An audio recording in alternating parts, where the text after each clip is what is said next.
뉴스룸을 시작합니다. 덕분에 챌린지. 코로나19에 맞서고 있는 의료진에 대한 고마움과 존경을 담은 캠페인입니다. JTBC는 오늘 영웅이라는 이름 뒤에 가려진 간호사들의 현실을 집중적으로 짚어보겠습니다.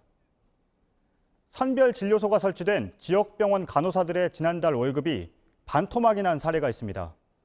주말도 없이 70일 넘게 일하고도 임금이 깎인 경우도 있습니다.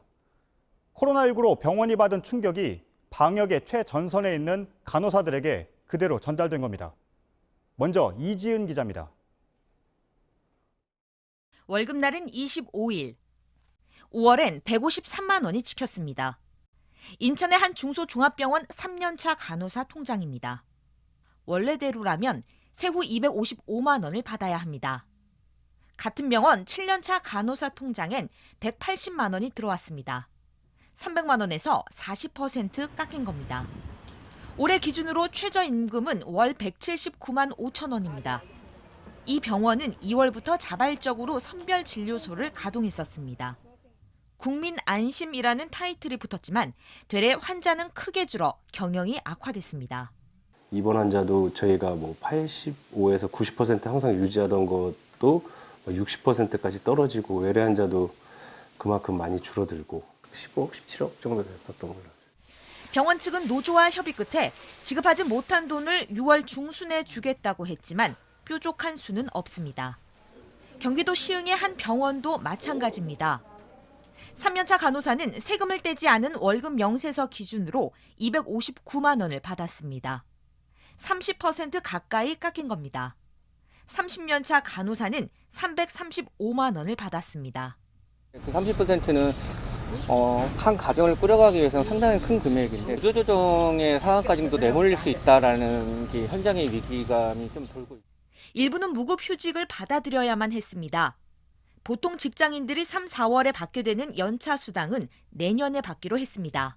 실수령액은 200도 안 되고 그렇게 하니까 밖에서 비춰지는 거는 그런 식으로 비춰지는데 현실은 아닌 거에서 오는 괴리감이라 그래야 될까요? 그럼 배신감이라고 해야 될까요? 최근 대한간호협회가 코로나19 처우 조사를 했습니다. 응답한 간호사 10명 중 7명이 임금 삭감과 강제 휴무 등을 경험했다고 답했습니다. JTBC 이지은입니다. 저희 취재진은 이런 처지에 놓인 여러 간호사들을 인터뷰했습니다. 더 깊은 이야기 이지은 기자가 이어서 전해드립니다. 3년차 간호사는 하루에도 몇 번씩 응급실과 선별진료소를 오갑니다. 이쪽 업무도 보고 이제 격리실 환자도 봐야 되고 2개월, 3개월 하게 됐죠. 해야 되는데 방호복 입는 시간이 길어지게 되니까 환자에 대한 그 응급 처치가 신속하게 못 이루어지고 하니까 저희 쪽에서도 혼란이 오게 돼요. 전담 인력이 부족해서입니다. 그간 환자는 줄고 병원은 어려워졌습니다. 월급은 깎였습니다. 동료 간호사분들 한 분 깨셨더라고요. 불투명하게 30%, 40% 깎이게 된다면은 분명히 다른 분들은 그만두신 분들도 나오실 거고.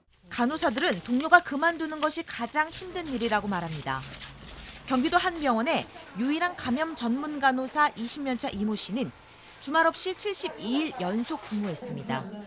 그럼에도 월급은 30% 정도 깎였습니다. 8, 9시에 퇴근을 하고 72일을 매일 우선 자기가 안 나가면 누가 나오냐는 거예요. 어차피 임금 삭감되니까 그냥 또 이중고로 또 힘든 거. 의심 환자가 나오면 새벽에도 대응해야 하는 24시간 대기 상태에는 벌써 석 달째입니다. 24시간 전화기를 대기하고 있어야 되는 게 너무 힘들어요. 집에 가서도 응급실에 환자가 오면 어떻게 해야 된다, 검체는 어떻게 하냐 이런 것들이. 선별진료소가 위험하다는 오해와도 싸워야 합니다. 저희 병원에서 이제 선별 진료해가지고 이제 분류시켜서 코로나 추가 확진이 나왔다라는 이런 식으로 이제 좀 꺼려하셔서 안 오시고 화상을 되게 심하게 입으셔서 입원 치료가 필요하셨던 분이 되게 시간 지나서 입원을 하신 분. 영웅이나 전사라는 호칭 탓에 대놓고 돈 이야기도 못했습니다. 꼭 신데렐라 같은 느낌이기도 한 것 같아요. 화려하고 그런 것도 있지만 실상은 누더기 옷 입고 바닥 닦고 이런 느낌처럼 너무 이제 허덕이는 건데. 간호사도 똑같이 월급에 기대 가정을 꾸려가는 생활인입니다. 고정적인 지출 금액이 있어가지고 공과금 외에는 뭐 카드값을 덜 낸 부분이 있다고. 저 여유 자금이 없는 느낌. 잠을 보러 거의 안 가죠. 그들은 특별 대우를 바라지 않는다고 말합니다.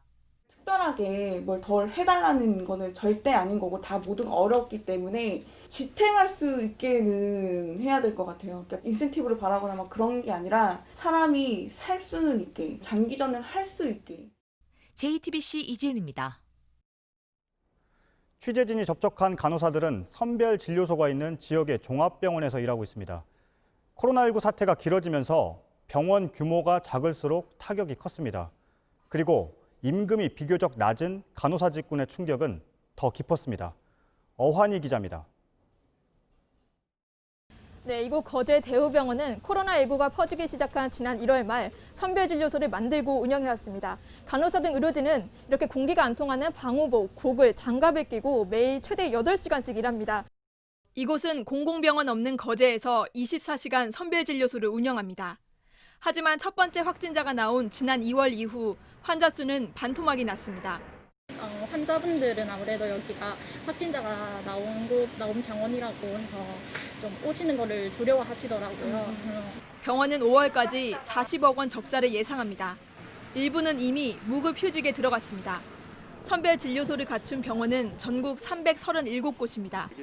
그중 대학병원 등 상급 종합병원을 제외하면 311곳입니다. JTBC가 입수한 자료에 따르면 선별진료소를 설치한 병원의 환자 수는 지난해 대비 급격히 줄었습니다. 병원 규모가 작을수록 타격은 컸습니다. 특히 3월보다 되레 코로나19가 진정되기 시작한 4월에 외래 환자 수는 더 많이 감소했습니다. JTBC 어환입니다. 이 내용을 취재하고 있는 어환희 기자가 나와 있습니다. 네, 어 기자, 정부의 대책은 없는 겁니까? 네, 대책은 내놨습니다. 그런데 그게 현장까지 미치진 못한 겁니다. 몇 가지 짚어보겠습니다. 정부는 선별진료소 비용을 지원하고 있습니다. 예산 약 233억 원을 투입했는데 벌써 다 썼습니다. 지원금을 나눠주는 역할을 하는 대한병원협회 측은 4월에는 비용 신청을 하지 말라고 전국 병원에 통보하기도 했습니다. 또 건강보험공단에서 급여, 즉 의료 수가를 미리 당겨주는 정책도 추진했는데요. 오는 7월부터 상환이 시작됩니다. 돈 갚을 날을 너무 빨리 잡아놨다는 지적이 나옵니다. 네. 한 가지 더 있습니다. 예. 네, 4천억 원 규모의 그 융자 지원 대책도 마련을 했지만 저희가 현장에서 만난 병원 관계자들은 대출이 여전히 상당히 어렵다고 말하고 있습니다. 네. 대책은 있는데 현장에서 보는 그런 실태하고는 간극이 좀 크네요. 왜 그런 겁니까?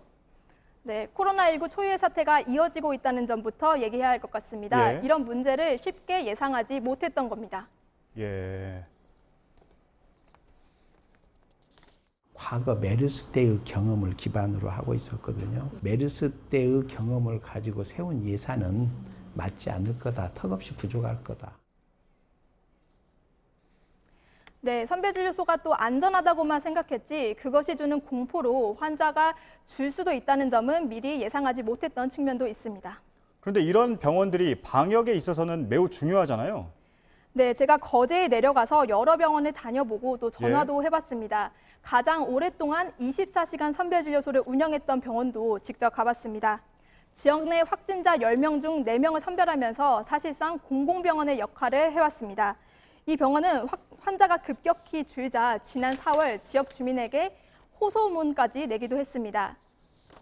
네, 바로 이건데요. 예.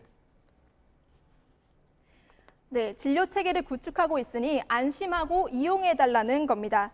지역의 중소종합병원과 그곳에서 일하는 간호사를 지원하는 건 단순히 병원 하나를 살리는 일이 아닌 지역 방역과 직결되는 문제입니다. 네. 내일도 관련 보도를 이어갑니까? 네, 내일도 관련 보도 준비했습니다. 예, 알겠습니다. 어환희 기자였습니다. 수고했습니다.